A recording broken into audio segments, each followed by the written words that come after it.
Hi everyone, my name is Liora Simozar and I am a senior product manager at Clutter. And I'm also one of the LA chapter leads down in SoCal. Welcome to the Drive Your Personal Roadmap stage.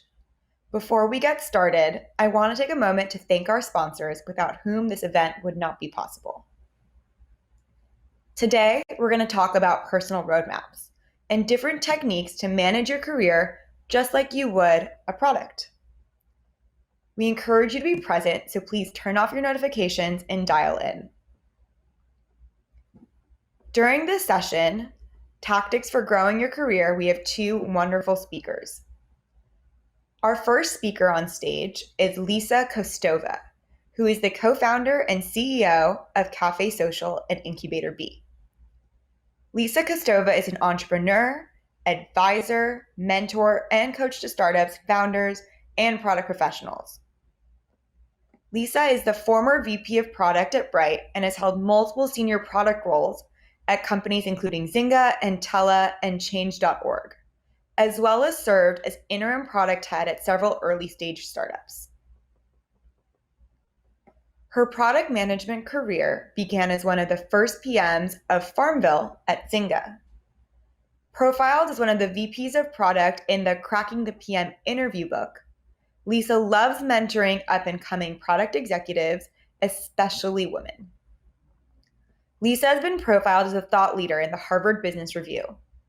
Lisa Kostova will share her expertise with you during our next presentation, 5 Keys to Progressing Your Career Beyond Senior PM. Please join me in welcoming Lisa Kostova to our stage. Hi, I'm Lisa Kostova, and I have a confession. When I was putting this presentation together, I was deciding between 2 titles.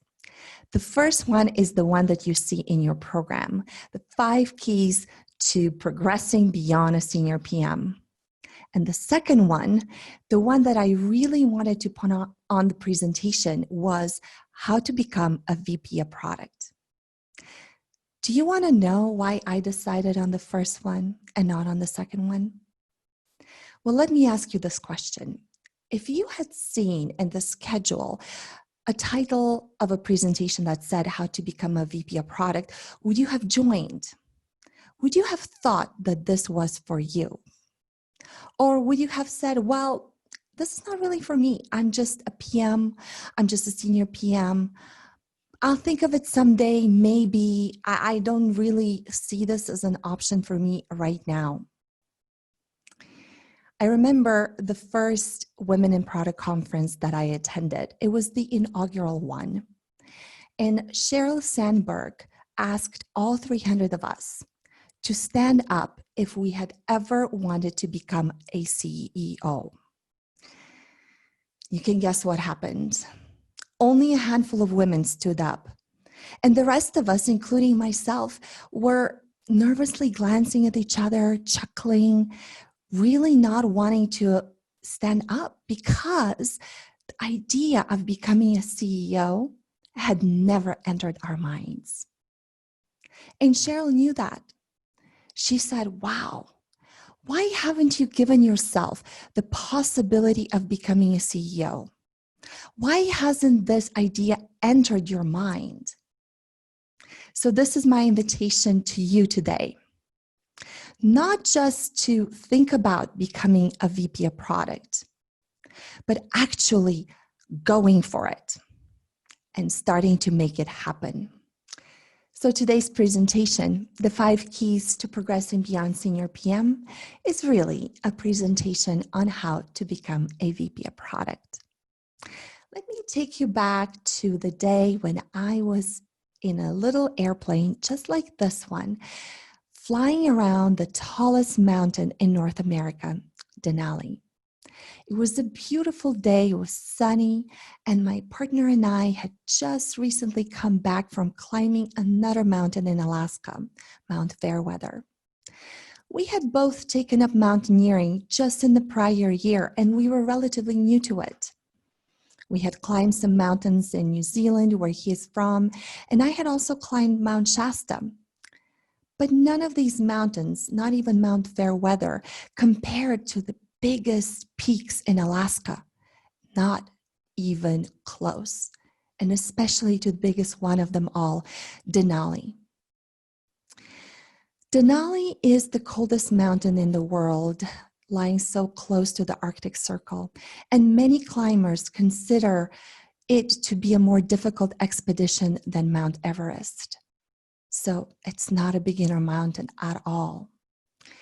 And as I was sitting in the airplane circling around this, I remember feeling the sense of awe, of pure awe. I had never beheld anything like this in my life. I'd never imagined there could be such a big and beautiful mountain.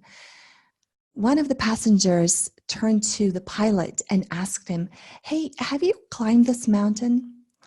To which the pilot replied, "No, I am not that crazy." And he pointed out these tiny little specks below us. Those were climbers. And they looked like little tiny ants on the side of a giant snow hill. And as I looked at them and as I saw them so little, so tiny on the glacier, my heart sank into my stomach because I knew at that moment that I wanted to be one of those climbers, that one day I wanted to be down there climbing Denali.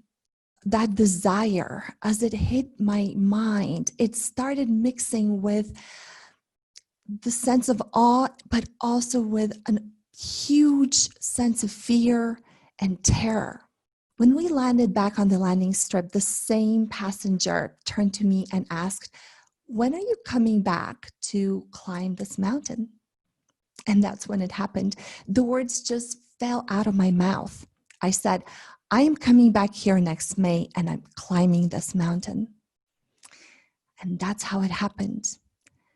The idea that was not even on my radar screen just minutes before had now become a possibility.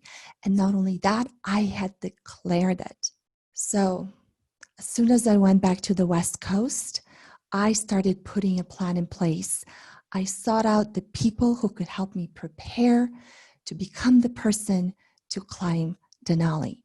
And I put in motion an 8-month-long training plan of daily training and climbing other mountains on my way to Denali. It all started with a vision, and the vision was the summit of Denali. And this is how I want you to think about your career. I want you to see your Denali and commit to it. And before we go into the 5 keys to progressing beyond senior PM and becoming a VP of product, I want you to think about these 3 steps. And the 3 steps are: decide. Decide right now that you are going to become a VP of product. Declare it publicly, even if it's just to yourself in the mirror, or to your partner, or to your best friend.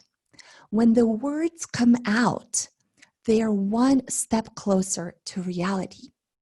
And finally, do. Put a plan in place, prepare. I could have never climbed Denali that month when I first beheld it, or even that year.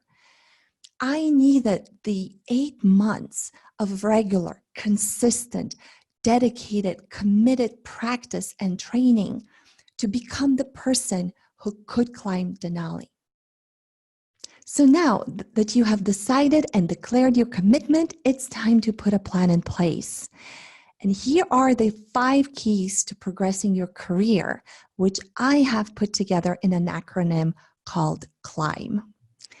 The first key is cutting the noise. You may have seen this matrix before, but I really want you to take a look at it with fresh eyes right now.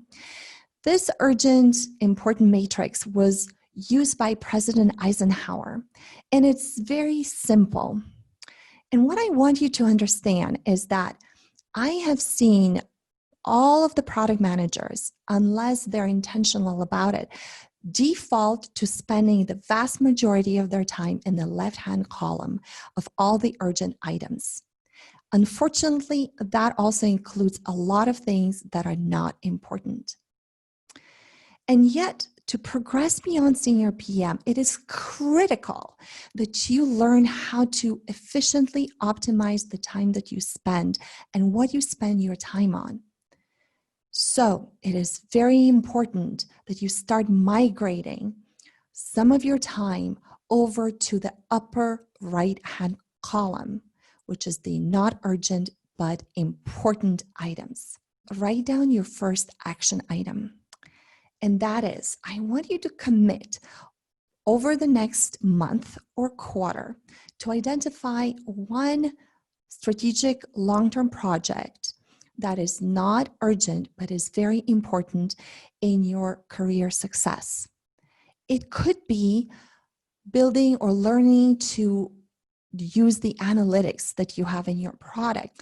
It could also be, for a lot of you, spending that time with your users, with your customers, becoming the expert in your company on what your customers want and need and how they interact with your product. The second key in the CLIMB framework to progression is lead, don't be liked. Now, I'll be the first to tell you that relationships are very important in your career. But what I'm trying to do here is counterbalance something that I've observed with female PMs in particular. Women PMs on the spectrum of I versus we in team tend to be way over on the side of we and need to balance that out. Let me know if this resonates. Somebody pays you a compliment for a product release that you've done or a result that you and your team have achieved, and your first reaction is to say, no, this wasn't me, the engineer over here did it, or this PM also did it, or it was the whole team. So deflecting the credit, deflecting the results. Or this scenario, maybe you're so buddy-buddy with your engineering team that you hang out with them all the time, their personal lives, your friends outside of work. And at some point, you become the team cheerleader or the team mom. You may volunteer to go get the coffee or the donuts. Let me tell you something. Do not ever volunteer to go get the coffee or the donuts. Your perspective is required in that room, so stay in that room. You need to be able to carry your weight as a product leader on the level of ideas. You are required there to present ideas and facts and information and engage in debate. The more you care about being respected than being liked, the faster you'll progress. Look, I've always been liked by my engineering teams in my career. So I'm not talking about choosing between being liked and being respected, but I am talking about caring more for being respected and not caring about being liked. That piece right there has been a huge factor of why I was able to climb and progress beyond senior PM into a product leader. The action item for you is write down one person or one topic that you have deferred on, that you have disagreed with a fundamental idea that somebody else has, you have deferred to them, and you have cared more about being liked by them than debating their idea. So I want you to commit to yourself that in the next 10 days, you will have a debate with that person. I want you to risk not being liked by this person. The next key on the CLIMB framework is internal customers. So as PMs, you are probably conditioned to think of your product users as your only customers. And in fact, this is very common. And we often have blinders on when we think about protecting a product roadmap from anything else that doesn't have to do directly with improving the product for our user. Can you relate? Well, this approach works well when you're a PM, a junior PM, even a senior PM. It does not work if you want to ascend to a director level, senior director, or a VP of product. To operate at a higher level in your career, you need to start playing for the whole team. You need to start seeing your counterparts and the heads of other departments in your company, the head of sales, your counterparts in customer service, your counterparts in engineering, as internal customers and as important customers. Now, if you're hogging the roadmap, the product roadmap, to only drive your own product-specific OKRs and milestones, that's not playing team, because those other departments are also shooting for the same goal. They're also driving for the success of the whole company. And they have their own OKRs and they have their own pressures. So think of starting to treat those people the same way that you would treat your external customers. I'll give you an example. In one of the companies where I worked, I noticed that the CFO had been tasked by the board of directors to put together some long-term financial forecasting. And I knew that he was spending a lot of nights and weekends manually cobbling together some numbers. He had not come to ask the product team for help because he had assumed that we were too busy with product functionality for our users. And that was true. Our roadmap was very full. However, I took the time to sit down and understand what having those numbers could create for us as a company. And I championed a few dev days on the roadmap to put together some simple analytics that had a fantastic outcome. Not only was the CFO now able to forecast with more accuracy and visibility, but he was not spending his nights and weekends doing that anymore. And you can see how a person like that will then become a big champion of not just your team, but of you as a product leader in the organization. They'll be very receptive when you come to them with some requests. They'll play team with you as well. And you're demonstrating to them and to the rest of the company that without yet having the title of a VP of product or a head of product, you're already operating on that level, playing team, not just for your department and for yourself, but for the whole company. Here's action item number 3. I want you to write down, identify at least 3 stakeholders, at least 3 internal customers that you interact with, that you are committing to sitting down with, having a Zoom call with, or sitting down with over the next 10 days. And having a conversation with them, a discovery conversation where you learn what are the things they care about, what are they trying to accomplish, what are the problems they're trying to solve, and proactively start thinking about how you can help them solve those problems. That is going to have a transformative effect in how you are seen in the company as a leader and as a team player. Key number 4 in the CLIMB framework is master your craft. Master your craft. As you transition from an individual contributor to a product leader, what you're doing is you're going from an I model to a V model of expertise. When you're an individual contributor, you're a one-trick pony. There's nothing wrong with that. You are a deep, deep expert. And as you start ascending further in your career, you need to retain that expertise, but also branch out to understand all the adjunct areas that touch product, all of the functions like marketing and sales and customer service and engineering. So what you need to do is you need to learn to speak their language competently. You don't need to become an expert in all of these fields, but you need to learn to speak their language competently. These are just basic fundamentals. For example, you can't take a coding class just so that you can get used to looking at code and understanding code.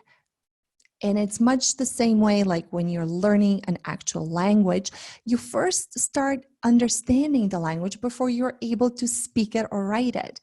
Same thing here. You don't need to become an expert, just learn enough so you're able to see how the bigger pieces fit together. So, action item number 4, your homework is to identify one area, one function in your company that you're committed to spending the next quarter developing some expertise in and seeing how it works so that you can competently speak about it. The final key in the CLIMB framework, and my personal favorite, is be mentored and become a mentor. If there was one factor that I could pick out as being responsible for most of my career success and being able to grow and step into the product leadership role, that would be mentorship. Mentorship.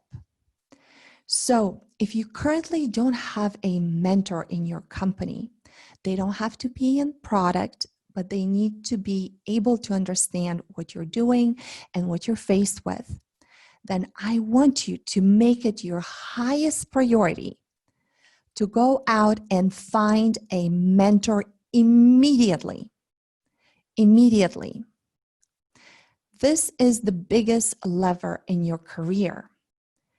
And I want you to make it a point to take in all of your mentor's advice and coaching, and not just the parts that you like hearing.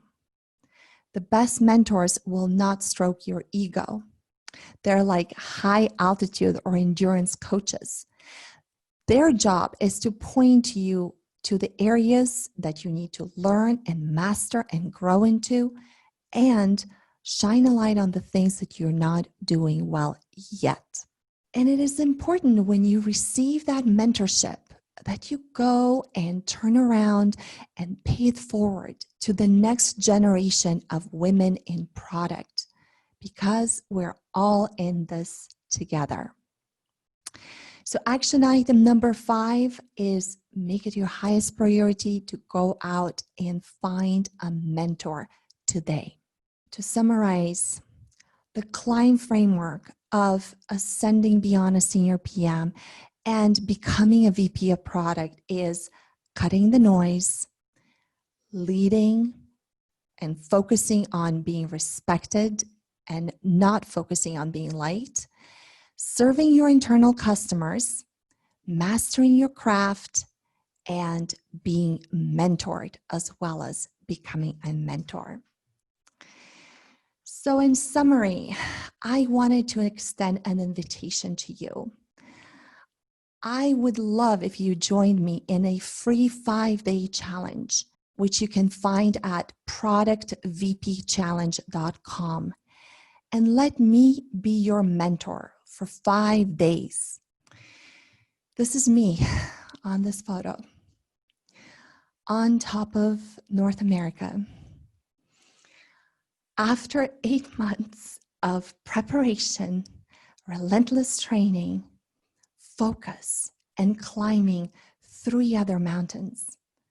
And this is on the back of 2 grueling weeks of climbing and high altitude. And that's what I want for you too.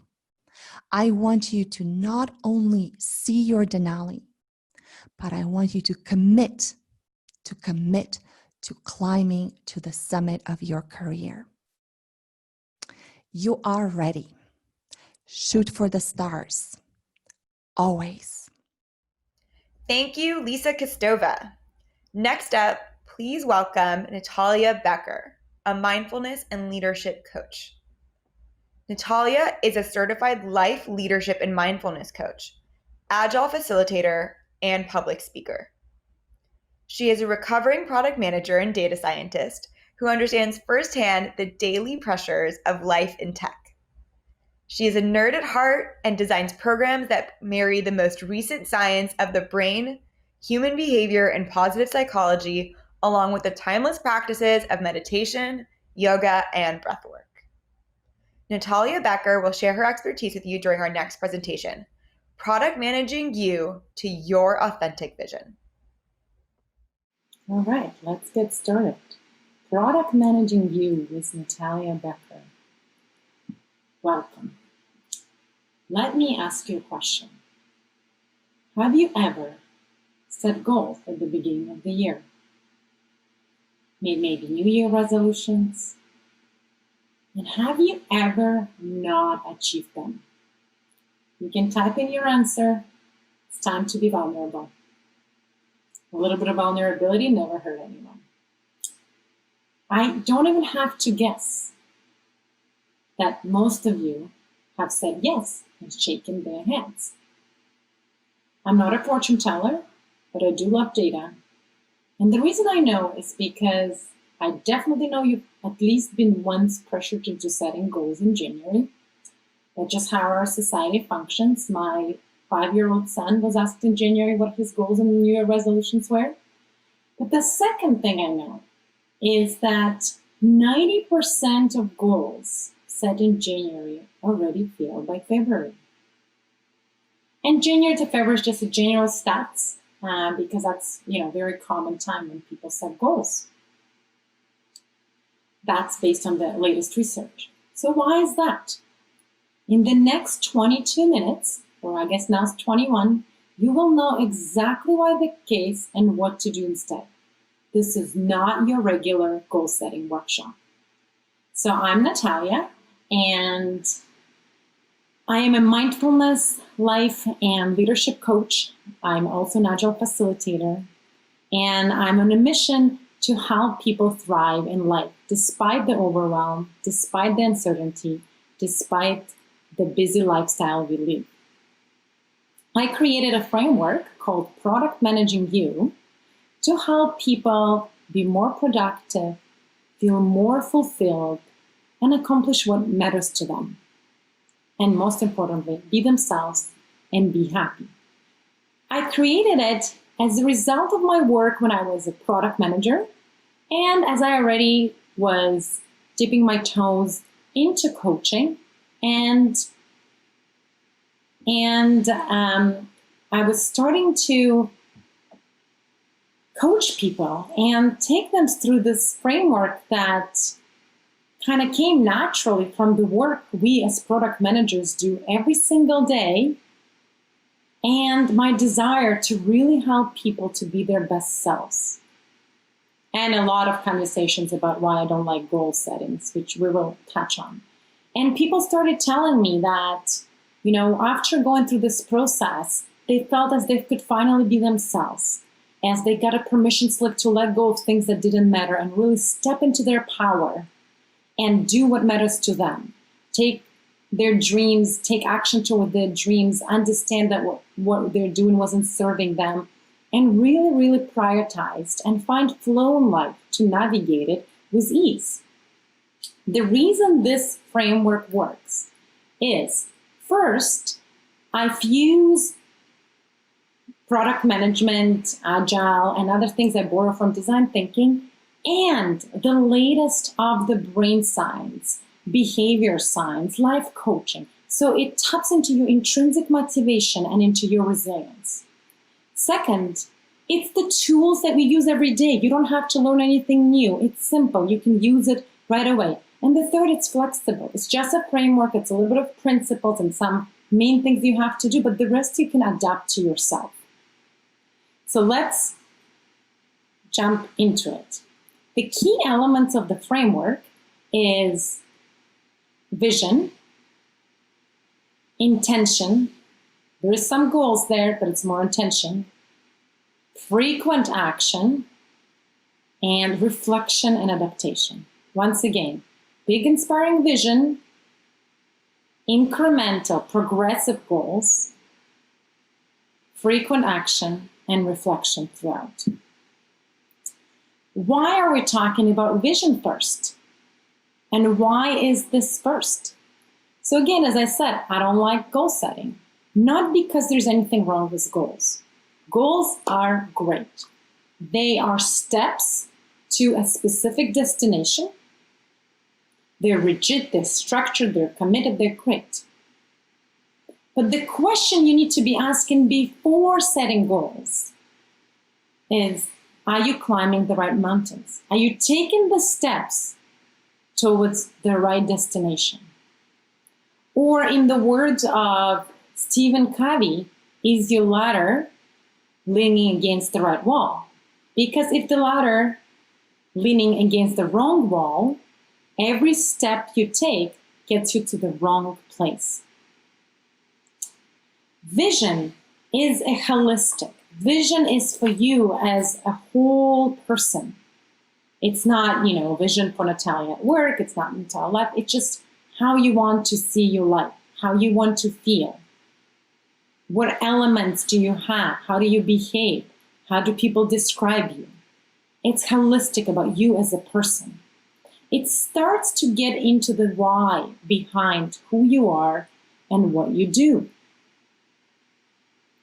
It's not linear, it's flowy, it has bright colors, it has emotions, it's motivating you, it's yours. It doesn't have shoulds or coulds or musts. It really starts opening the space for those beautiful desires, for wants, for what you want. And it is full of sensations. It's multidimensional. And that's very important because when we just use our one part of the brain to set goals, to make them rigid, to make them correct, in the correct framework, in the correct format, and we're in this constantly doing mode, we're using a very small part of our brain, our conscious mind. And think about it this way.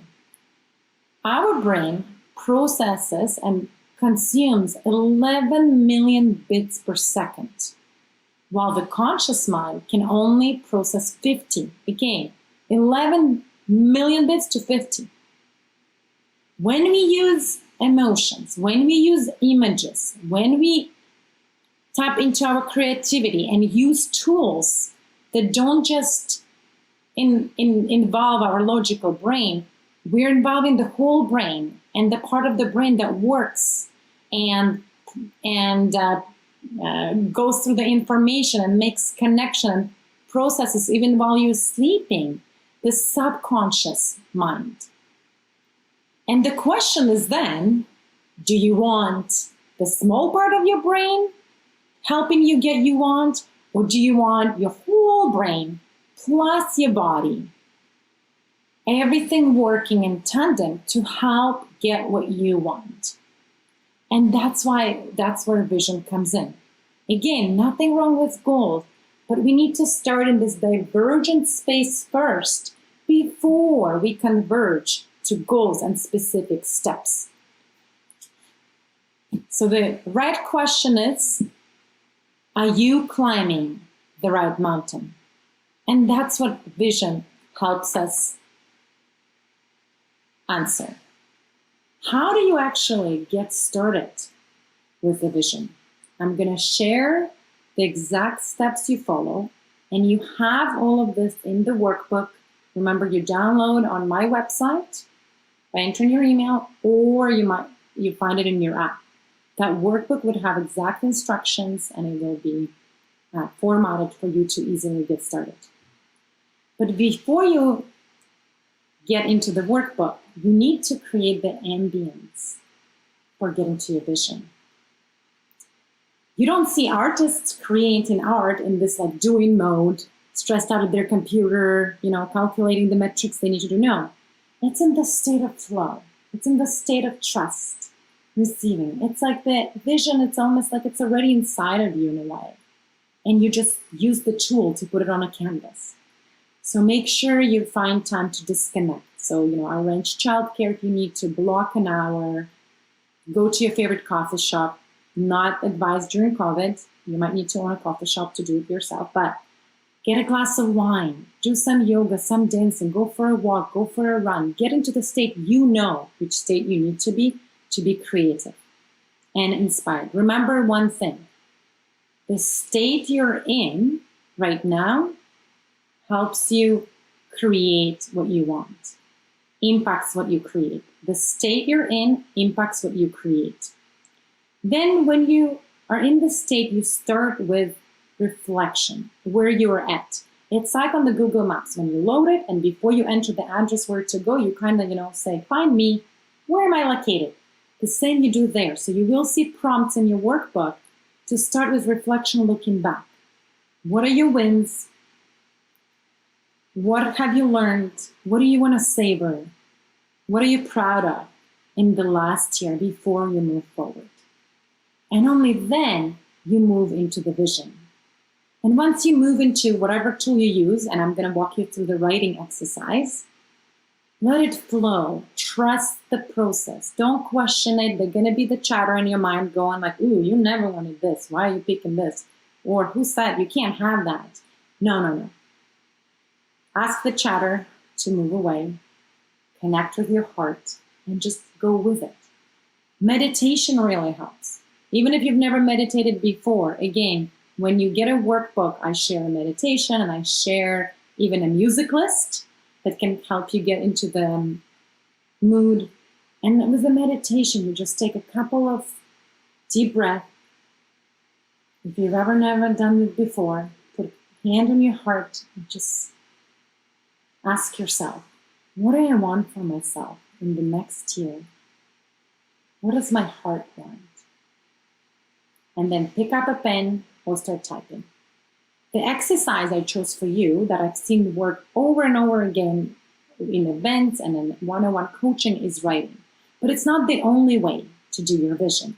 In my journey, and these are just some examples of some vision boards I've created, and I actually have one right here that I started in a workshop last year for fun. Isn't that fun? I've started with vision boards. I've done things on a napkin, as you can see, in when I did coaching in California, on a retreat. It can be in either way, right? It's a little harder to find and more set up with images, and it's a little more long-term. What I like doing is doing a vision for a year, and you will see the prompt in your workbook. What you're going to do, you're going to transfer yourself to a year ahead. So you're going to say it's October 2021, and you're going to look back and say, what did I achieve? What did the previous year look like? Who have you become? How did you stretch yourself? How do people describe you? Your co-workers, your family, who are you as a leader? What have you done differently? Think of different areas of life, of your growth, of your career, of your relationships, of your health, of community, and become very descriptive. A client of mine was working on her leadership brand, and she wanted to be perceived as an inclusive disruptor, innovator. So she wrote this, that, she received feedback from a colleague or from her team, and she actually wrote out what it sounded like or what it actually said, the feedback. Again, you're writing in the past tense. It already happened. You're in October 2021. And so she weaved her brand into who she's becoming. Again, trust the process. Just pick up the pen if you want, or start typing if you're using Google Doc. Either it's fine, but just keep going. You can always change it. You're just writing it. You're not yet committing to anything. You're not yet checking for feasibility. Be thoughtful, bold, and creative. Make it your own. And then you try it on. You read it and you check in with yourself. Again, you can close your eyes and just see how that feels, what you wrote. Does this inspire you? What emotions does this bring up? Remember, emotions is data. Do you describe yourself as a data-driven product manager? It's data. Just checking to validate your hypothesis on that is what you want. And if it doesn't feel good, check again. Maybe it has too many shoulds and things that you've been trying to do forever and you're not getting to, and guilt and other things, they don't belong there. They don't inspire you. They don't bring joy, fulfillment, flow, or whatever the state you want to be in. So check with yourself before you move forward and make modifications. It's okay, just another piece of paper you haven't bought. You haven't invested a lot of money, you haven't paid for a tech team to build something. It's just like a prototype you build and now you're validating. Now, remember, if your mind can conceive it and your heart can believe it, you will be able to achieve it. Again, read it to yourself, check with yourself. Then you move to the next step, which is I call high-level roadmap. Again, I usually try to make sure my clients do it in one session. It's kind of, again, broad strokes.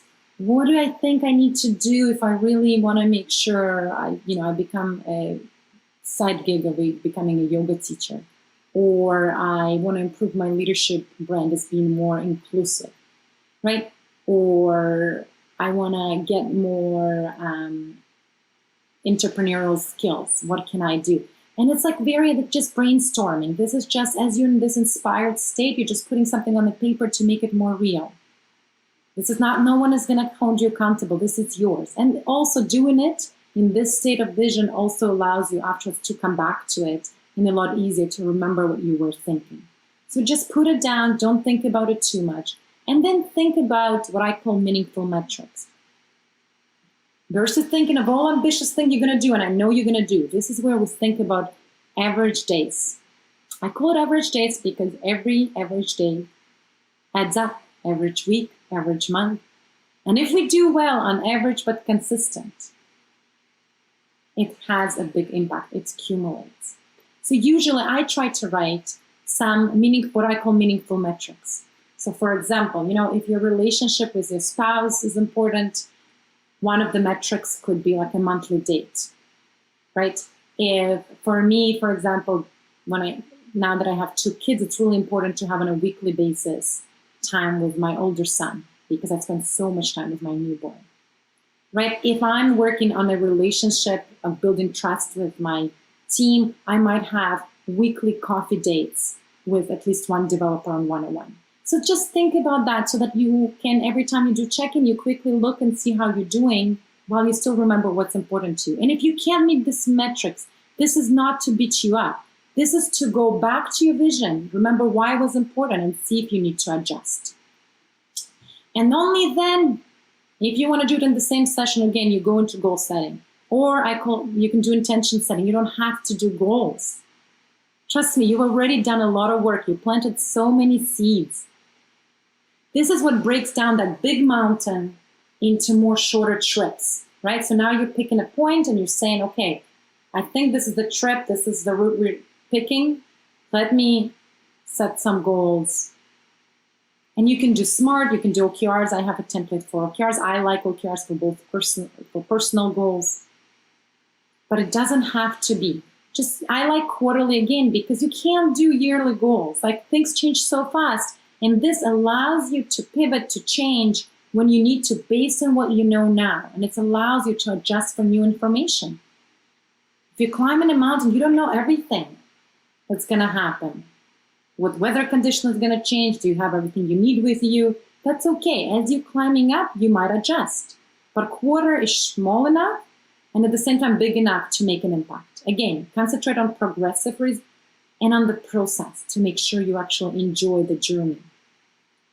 And then the next check-in is more like your sprint planning. I like monthly. Some people do bi-weekly and some people do weekly. That's not important. It's important that you do it. This frequent action that you're saying, this is what my priorities are. This is where I need to make trade-off. What capacity do I actually have this month? And this is one of the ways to really manage your work-life harmony, right? Because you'll see and you say, this month I have a big launch at work. Oh no, and I also have this commitment with my son's school. Then you can ask for help, your partner, or other way around. You can say, team, this date I really need to be available. So can we plan around this date? So when you come to the sprint planning at work, you already have your priorities set first and you put yourself first so you can then be transparent about what you need. This is when you learn, this is when you reflect. You can write down what are some of the wins from previous sprint, what are some of the learnings, which helps you cultivate your growth mindset and resilience. And here you have it. All the elements of the product managing you, of the framework that helps you to be more productive, have less stress, and be happier. A big vision, some incremental planning, intention, action that you do and commit to and plan for, and constant reflection and adaptation. If you have limited time, the one thing that you do is your vision. Always start with your vision. Don't jump into goals. The worksheet has everything you need to get started. Come to tomorrow's Q&A. We'll do some exercises to actually help you get started. Remember that this is just a framework. It helps you to take some of the best practices I've seen that works with over 100 of professionals in tech, but you can make it your own. Make it what works for you, but prioritize the time for yourself. Because you matter. Because the way you show up and the way you feel as a leader, and you are a leader, because you're influencing and negotiating every single day, either at your work team or in your life team, home team. As a leader, you impact those around you. So you owe it to everyone else to take care of yourself so that you can be the best for them. So let's get started. Download the worksheet, and I will see you tomorrow. Maybe even grab a glass of wine or sparkling water or whatever brings you joy and start on the exercises so that tomorrow we have more fruitful discussion and we get into some visualization, some mindfulness, and some life coaching live. Bring your questions. Download the worksheet. If you want, you can read my blog on LinkedIn, and I'll see you tomorrow. Bye. Thank you, Lisa Kostova and Nataliya Becker, and to all of those who joined us live. If you would like to connect with our speakers, they are available for Q&A and roundtable discussions in our interactive session tomorrow at 10 a.m. Pacific time. You can find the sessions on the side navigation of the Hop-in window.